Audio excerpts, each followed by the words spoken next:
Assalamualaikum warahmatullahi wabarakatuh. Bertemu kembali dengan channel Ibrah Fatih 18. Saat ini kita akan berdiskusi tentang sosok Mbah Untuk Serambi Winongan Kabupaten Pasuruan. Akan tetapi sebelum kita mulai diskusi, saya ingin menyampaikan ribuan terima kasih kepada para subscriber di seluruh Nusantara atau bahkan di seluruh dunia. Saya menyapa subscriber saya yang ada di Malaysia, India, dan Taiwan. Semoga panjenengan semuanya dilindungi Allah Subhanahu wa Ta'ala, diberi kesehatan, diberi rezeki yang melimpah, dan yang belum menikah semoga lekas-lekas menikah.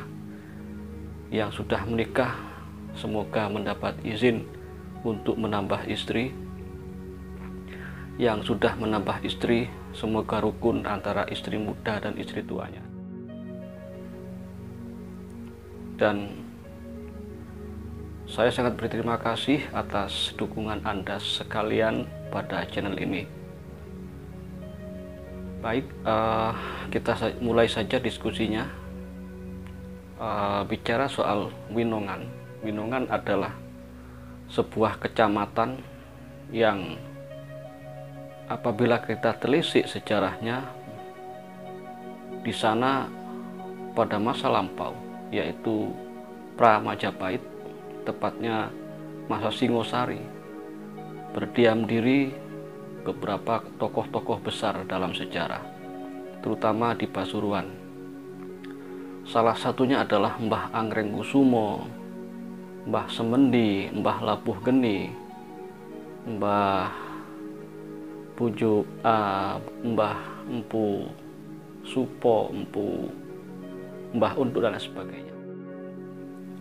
Winongan juga terkenal dengan kerisnya, di mana dalam khasanah keris Jawa atau perpustakaan Jawa itu ada dua keris yang sangat kontradiktif, yaitu keris Winongan dan keris Majapahit, di mana seperti yang kita dengar dari cerita-cerita tutur orang tua kita, bahwa keris Winongan ini memiliki karakter lembut atau bermisi perdamaian, karena memang dari berbagai sumber literatur, baik literatur digital, video, maupun cerita tutur, saya mendapatkan kesimpulan bahwa keris Winongan ini diciptakan setelah Empu Gandring mengalami trauma dalam tanda kutip setelah menciptakan keris yang sangat melegenda itu. Kita tahu bahwa Empu Gandring seorang empu yang berada di bawah kekuasaan kerajaan Singosari ketika itu menerima pesanan keris dari seorang calon penguasa, yaitu Ken Arok. Akan tetapi kemudian keris itu menjadi petaka karena oleh Ken Arok digunakan untuk mewafatkan Empu Gandring sendiri, dan Empu Gandring mengutuk Ken Arok bahwa keris ciptaannya itu akan memakan 7 korban termasuk Ken Arok sendiri. Nah, siapakah Mbah Untuk ini? Mbah Untuk diyakini merupakan pencipta keris Winongan. Beliau menurut cerita tutur adalah salah satu trah dari Raja Angling Darma. Kenapa disebut Mbah Untuk? Karena kita tahu dalam bahasa Jawa untuk artinya adalah busa. Karena sekali lagi menurut cerita tutur, Mbah Untuk ini semasa bayi demi keamanan oleh orang tuanya dihanyutkan atau dibuang di pemandian Banyu Biru Winongan.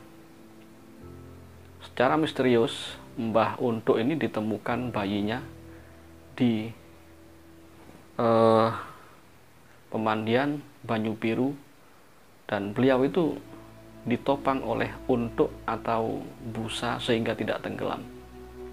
Jadi ceritanya mirip dengan Nabi Musa yang dihanyutkan oleh ibundanya di Sungai Nil, karena saat itu Raja Fir'aun mengancam akan membunuh atau menghabisi bayi-bayi lelaki dari Bani Israel.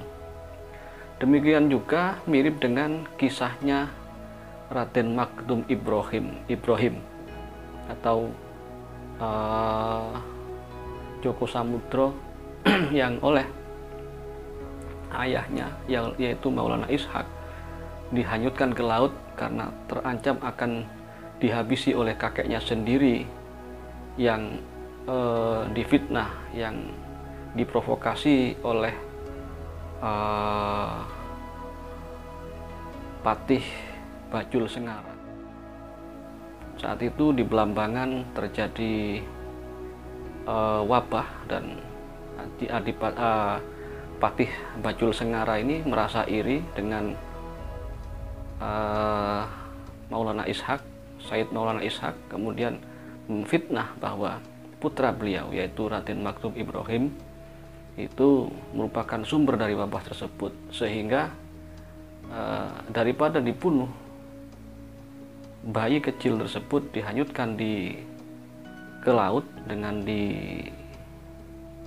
dimasukkan ke dalam peti dan ditemukan oleh kapal dagang seorang janda yang hendak berlayar ke Bali dalam rangka mengangkut perdagangan berupa logistik. Nah, Mbah Untuk ini juga demikian, ditemukan di atas busa di pemandian atau sumber Banyu Biru Winongan.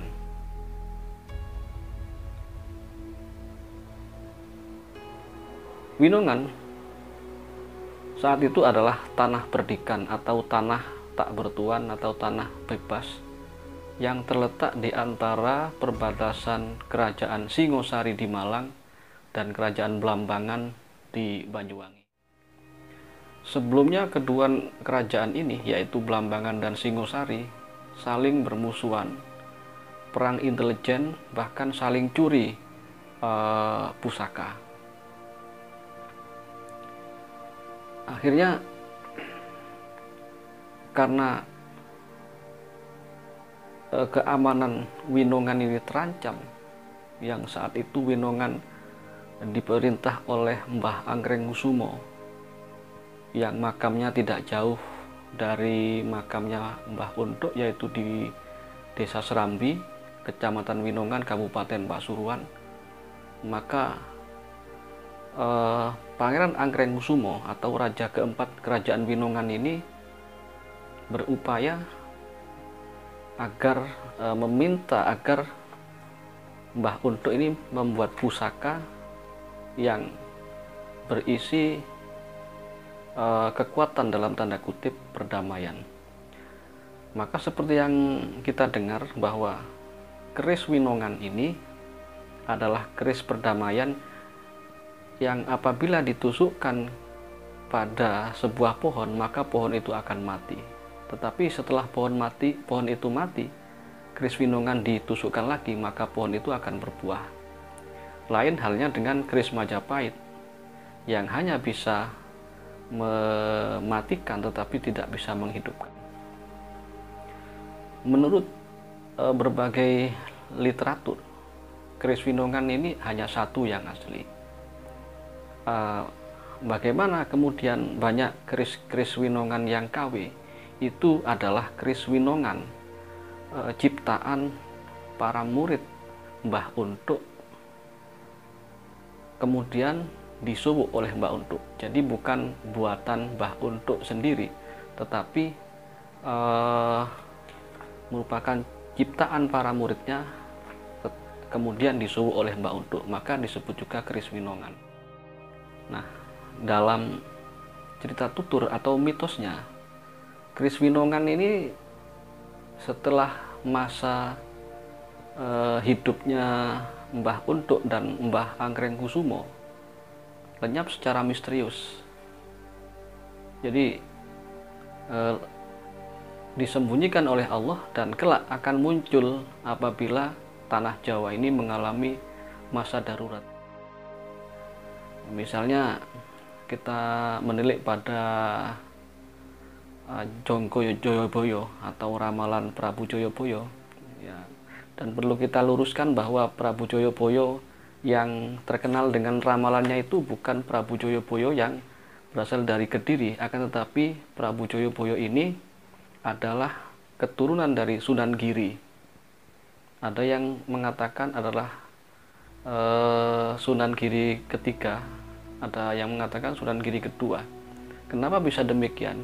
Karena dalam serat Jongko Joyoboyo itu bahasanya sudah menggunakan bahasa Jawa baru, bukan bahasa Jawa kuno, bukan bahasa Kawi.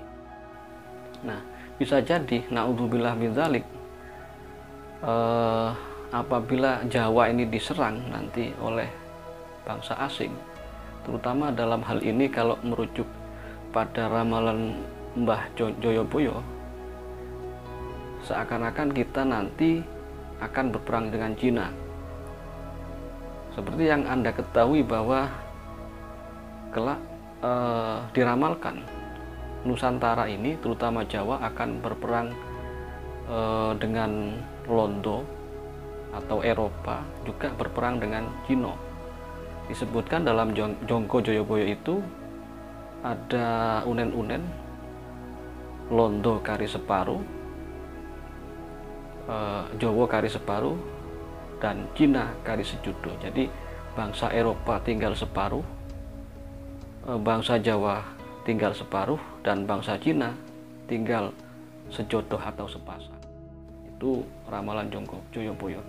Barangkali, dan semoga ini tidak terjadi, kelak Indonesia ini bisa jadi akan berperang dengan Cina, dan ketika Jawa ini terdesak, maka keris ciptaan Mbah Untuk, yaitu keris Winongan yang asli ini akan muncul dan tidak dipegang oleh sembarang orang, akan tetapi dipegang oleh orang yang benar-benar memiliki kesaktian dan memiliki kebersihan ruhani.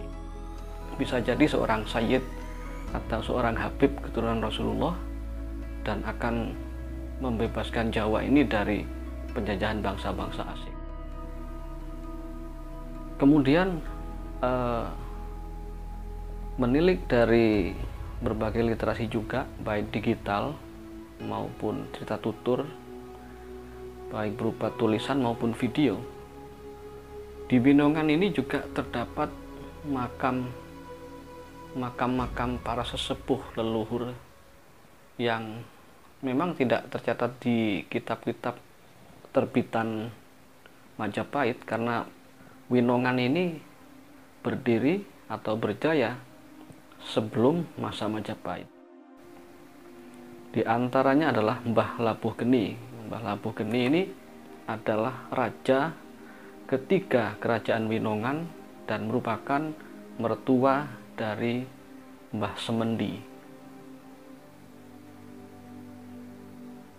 Mbah Labuh Geni adalah seorang resi yang tidak terima dengan dakwah yang dilakukan oleh Mbah Semendi, merasa wilayahnya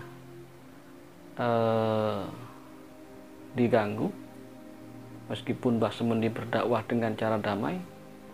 Kemudian mengajak Mbah Semendi ini adu kesaktian. Dalam versi yang lain, Mbah Labuh Geni ini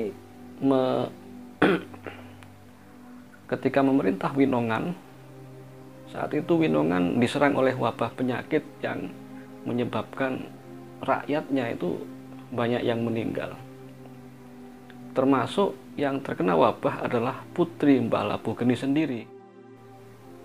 Dan akhirnya Mbah Labuh Geni ini mengadakan sayembara bahwa barang siapa yang bisa menyembuhkan putrinya apabila dia laki-laki akan diambil sebagai menantu, dan apabila dia seorang perempuan, maka akan diangkat sebagai anak angkat.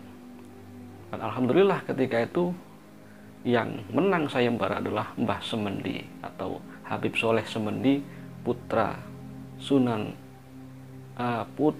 Hasanuddin Banten, dan merupakan cucu dari Sunan Gunung Jati.